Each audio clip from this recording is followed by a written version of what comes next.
ओम नमः शिवाय ओम नमः शिवाय ओम नमः शिवाय ओम नमः शिवाय ओम नमः शिवाय ओम नमः शिवाय ओम नमः शिवाय ओम नमः शिवाय। श्री शिवाय नमस्तुभ्यं श्री शिवाय नमस्तुभ्यं श्री शिवाय नमस्तुभ्यं। अथ 50वां अध्याय भगवती के मंदिर निर्माण, प्रतिमा स्थापन तथा पूजन का महत्व और उमा संहिता के श्रवण एवं पाठ की महिमा। मुनिगण बोले, हे व्यास शिष्य, हे महाभाग, हे पौराणिक उत्तम सूत जी, हम लोग महेश्वरी उमा जगदम्बा के अद्वितीय अनुत्तम क्रिया योग आख्यान को सुनना चाहते हैं, जिसे सनत कुमार ने महात्मा व्यास से कहा था। सूत जी बोले, देवी की भक्ति में दृढ़ व्रत वाले आप सभी महात्मा धन्य हैं। अब पराशक्ति के अत्यंत गुप्त रहस्य को आप लोग आदर पूर्वक सुनिए। व्यास जी बोले, हे सनत कुमार, हे सर्वज्ञ, हे ब्रह्मपुत्र, हे महामते,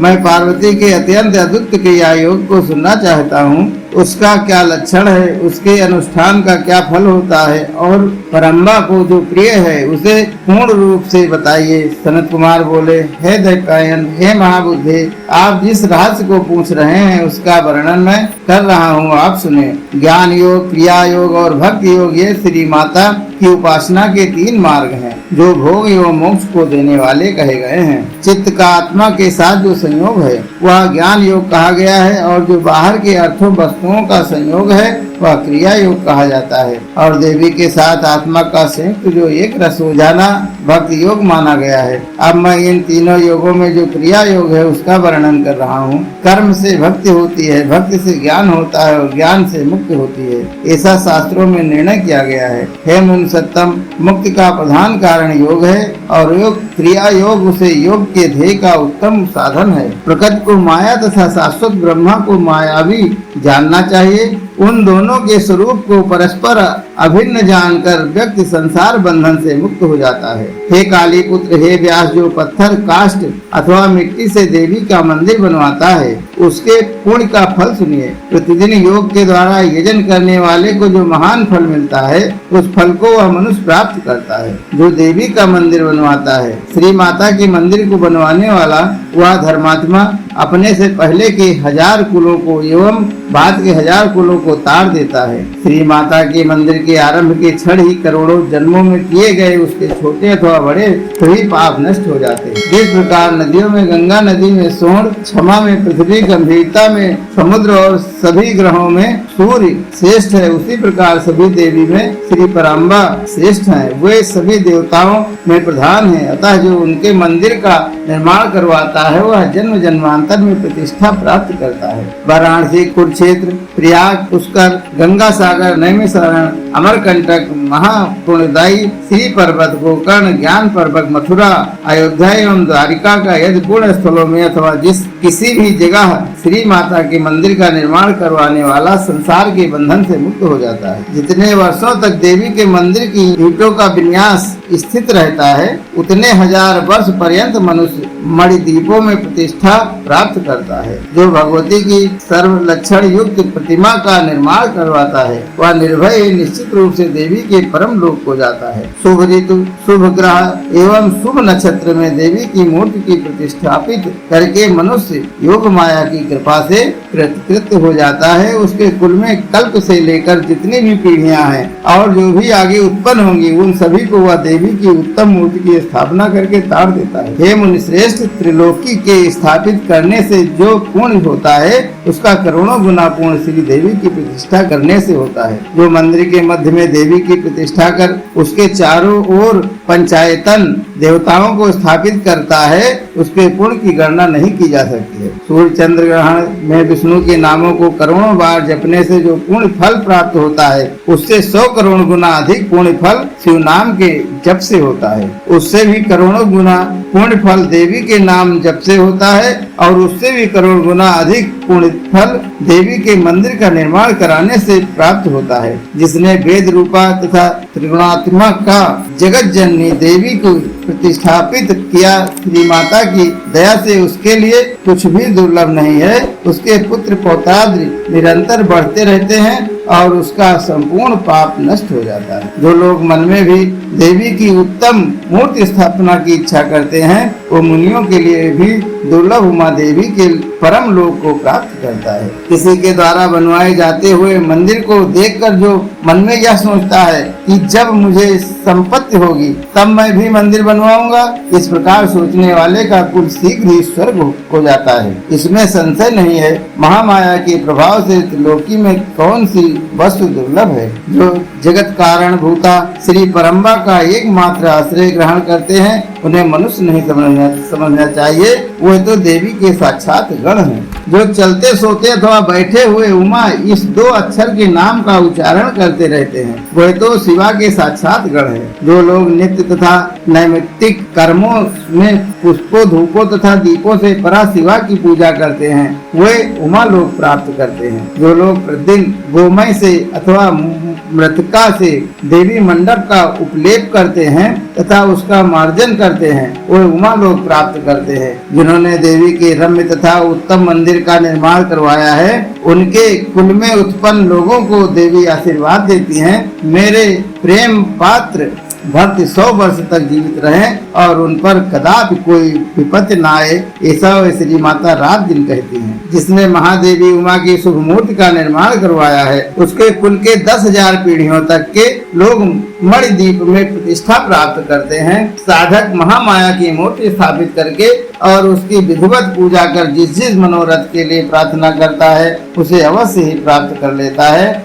जो श्री माता की स्थापित की गई उत्तम मूर्ति को मधु मिश्रित घृत से स्नान कराता है, उसके फल की गणना कौन कर सकता है। एक बण वाली गवों के दूध से तथा चंदन, अगरू, कपूर, जटामासी, मोथा आदि से मिश्रित जल से परमेश्वरी को स्नान कराना चाहिए। 18 सुगंधित द्रव्यों से बनाए गए धूप से उत्तम आहुति प्रदान करनी चाहिए। घी तथा कपूर युक्त बत्तियों से देवी की आरती करनी चाहिए। कृष्ण पक्ष की अष्टमी, नवमी, अमावस्या में अथवा शुक्ल पक्ष की पूर्णिमा तिथि को मात्र सूक्त, श्री सूक्त पढ़ते हुए अथवा देवी सूक्त पढ़ते हुए अथवा मूल मंत्र का उच्चारण करते हुए गंध पुष्पों द्वारा विशेष रूप से जगत जननी की पूजन करना चाहिए। विष्णु कांता एवं तुलसी को छोड़कर अन्य सभी पुष्पों को देवी के लिए प्रीत कर जानना चाहिए तथा कमल विशेष रूप से देवी को प्रिय है। जो देवी की स्वर्ण पुष्प अथवा रजत पुष्प समर्पित करता है, वह करोड़ों सिद्धों के द्वारा सेवित परम धाम को जाता है। भक्तों को चाहिए कि ये पूजन के अंत में अपने पापों के लिए क्षमा प्रार्थना करें। हे परमेश्वरी, हे जगत नंदायिनी, प्रसन्न होइए। देव भक्ति परायण साधक को इन वाक्यों से स्तुति करते हुए सिंह पर आरोहण तथा हाथों में वरद एवं अभय मुद्रा धारण करने वाली भगवती का ध्यान करना चाहिए। इस प्रकार भक्तों को अभीष्ट फल देने वाली माहेश्वरी का ध्यान करके नैवेद्य के रूप में अनेक प्रकार के पके हुए फल अर्पित करना चाहिए। जो मनुष्य परमेश्वरी शंभु शक्ति के नैवेद्य का भक्षण करता है, वह अपने संपूर्ण पाप पंख को धोकर निर्मल हो जाता है। जो चैत्र शुक्ल तृतीया को भवानी व्रत का अनुष्ठान करता है, वह संसारिक बंधन से छूटकर परम पद प्राप्त करता है। बुद्धिमान पुरुष इसी तृतीया तिथि को दोलोत्सव संपन्न करें और पुष्प, कुमकुम, वस्त्र, कपूर, अंगरू, चंदन, धूप, दीप, नैवेद्य, माला एवं अन्य मनोहर गंधों से शिव शक्ति सहित जगत दात्री का पूजन करें। इसके बाद सबका कल्याण करने वाली महामाया भगवती माहेश्वरी श्री गौरी को शिव सहित पालने में बैठाकर झुलाएं। जो इस तिथि को प्रतिवर्ष नियमानुसार व्रत तथा झूलनोत्सव करता है, उसे शिवा समस्त अभीष्ट फल प्रदान कर। वैशाख शुक्ल पक्ष में जो अक्षय तृतीया नामक तिथि है, उसमें जो आलस्य रहित होकर जगदम्बा का व्रत करता है एवं मल्लिका, मालती, चंपा, जपा, बंदूक तथा कमल पुष्पों से शिव समेत पार्वती का पूजन करता हुआ करोड़ों जन्मों में मन, वाणी तथा शरीर से किए गए पापों को विनिष्ट कर अक्षय चतुर्वर्ग धर्म, अर्थ, काम और मोक्ष को प्राप्त कर लेता है। जो ज्येष्ठ मास के शुक्ल पक्ष की तृतीया को व्रत करके परम प्रीति से माहेश्वरी का पूजन करता है, उसके लिए कुछ भी असाध्य नहीं है। आषाढ़ मास के शुक्ल पक्ष की तृतीया को अपने धन सामर्थ्य के अनुसार देवी का अति प्रिय रथोत्सव संपन्न करना चाहिए। उसमें पृथ्वी को रथ और चंद्रमा तथा सूर्य को रथ के दोनों पहियों समझना चाहिए। वेदों को घोड़े तथा ब्रह्मा को सारथी समझना चाहिए। इस प्रकार अनेक मणियों से जड़ित एवं पुष्प मालाओं से सुशोभित रथ का निर्माण कर उस पर शिवा को स्थापित करें। उस समय बुद्धिमान मनुष्य मन में यह भावना करे कि श्री परम्बा लोक की रक्षा के लिए एवं लोक का अवलोकन करने के लिए रथ के मध्य में बैठी हुई हैं। रथ के धीरे धीरे चलने पर देवी की जयकार करें और प्रार्थना करें कि हे देवी, हे दीन वत्सले, हम शरणागत जनों की रक्षा कीजिए। इन वचनों से तथा अनेक वाद्यों की ध्वनियों से भगवती को संतुष्ट करें और सीमा पर्यंत रथ ले जाकर वहां रथ में भगवती का पूजन करें। उसके बाद अनेक स्त्रोतों से स्तुति करके उन जगदम्बा को अपने घर ले आए और सैकड़ों प्रणाम करके उनकी प्रार्थना करें। जो विद्वान इस प्रकार देवी का पूजन व्रत एवं रथोत्सव करता है वह इस लोक में संपूर्ण सुखों को भोग करके अंत में देवी के धाम को जाता है। इसी प्रकार श्रावण और भाद्रपद मास की शुक्ल तृतीया को जो विधि पूर्वक अम्बा की व्रत और पूजन करता है वह इस लोक में पुत्र पौत्र एवं धन आदि से संपन्न होकर सदा आनंदित रहता है तथा अंत में सब लोगों से ऊपर विराजमान उमा लोक को जाता है। बोलो भोलेनाथ भगवान की जय। माता पार्वती नंदी बाबा की जय। अश्विनी मास के शुक्ल पक्ष में नवरात्र व्रत करना चाहिए, जिसे करने पर संपूर्ण कामनाएं सिद्ध हो जाती हैं, इसमें संशय नहीं है। इस नवरात्र व्रत के प्रभाव का वर्णन करने में ब्रह्मा, महादेव तथा कार्तिकेय भी समर्थ नहीं है, फिर दूसरा कौन समर्थ हो सकता है। हे मुनिवरों, नवरात्र व्रत का अनुष्ठान करके विरथ के पुत्र राजा सुरथ ने छीने गए अपने राज्य को पुनः प्राप्त कर लिया था। अयोध्या के अधिपति बुद्धिमान ध्रुव संधि पुत्र राजा सुदर्शन ने इसके प्रभाव से ही शत्रुओं के द्वारा छीना गया अपना राज्य प्राप्त किया था। इस व्रत राज का अनुष्ठान करके तथा माहेश्वरी की आराधना करके समाधि नामक वैस संसार बंधन से मुक्त होकर मोक्ष को भागी हुआ था। जो मनुष्य अश्विनी मास के शुक्ल पक्ष में तृतीया, पंचमी, सप्तमी, अष्टमी, नवमी एवं चतुर्दशी तिथियों को विधि पूर्वक व्रत करके देवी का पूजन करता है, उसकी सभी मनोवांछाओं को शिवा निरंतर पूर्ण करती रहती हैं। जो कार्तिक, मार्गशीर्ष, पौष, माघ और फागुन मास के शुक्ल पक्ष में तृतीया को व्रत करता है तथा लाल कनेर आदि के फूलों एवं सुगंधित धूपों से मंगलमयी देवी की पूजा करता है, वह संपूर्ण मंगल को प्राप्त कर लेता है।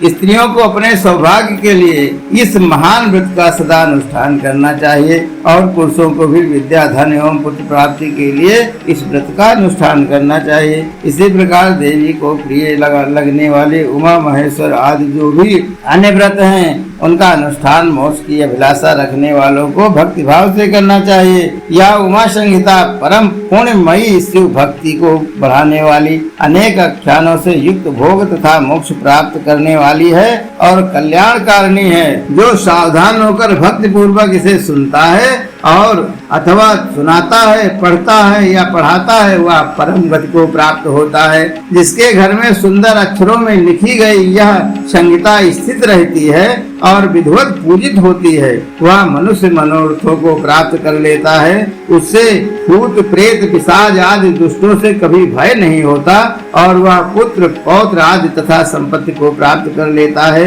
इसमें संशय नहीं है। अतः शिव की भक्ति कर चाहने वालों को इस परम पूर्णमयी तथा रम्य उमा संहिता का सदा श्रवण एवं पाठ करना चाहिए। बोलो भोलेनाथ भगवान की जय। माता पार्वती नंदी बाबा की जय। श्री शिवाय नमस्तुभ्यं, श्री शिवाय नमस्तुभ्यं, श्री शिवाय नमस्तुभ्यं। तेरी डमरू की धुन सुन के मैं काशी नगरी आई हूँ। तेरी डमरू की धुन सुन के मैं काशी नगरी आई हूँ। मैं काशी नगरी आई हूँ, मैं काशी नगरी आई हूँ। तेरे डमरू की धुन सुन के मैं काशी नगरी आई हूँ।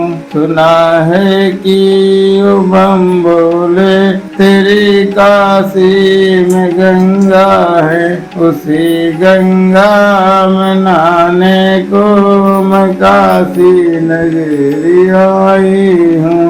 उसी गंगा में नहाने को मैं काशी नगरी आई हूँ। हर हर महादेव। महादेव, हर हर महादेव, हर हर महादेव।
कर्पूरगौरं करुणावतारं संसारसारं भुजगेन्द्रहारं सदा वसन्तं हृदयारविन्दे त्वं भवानी सहितं नमामि।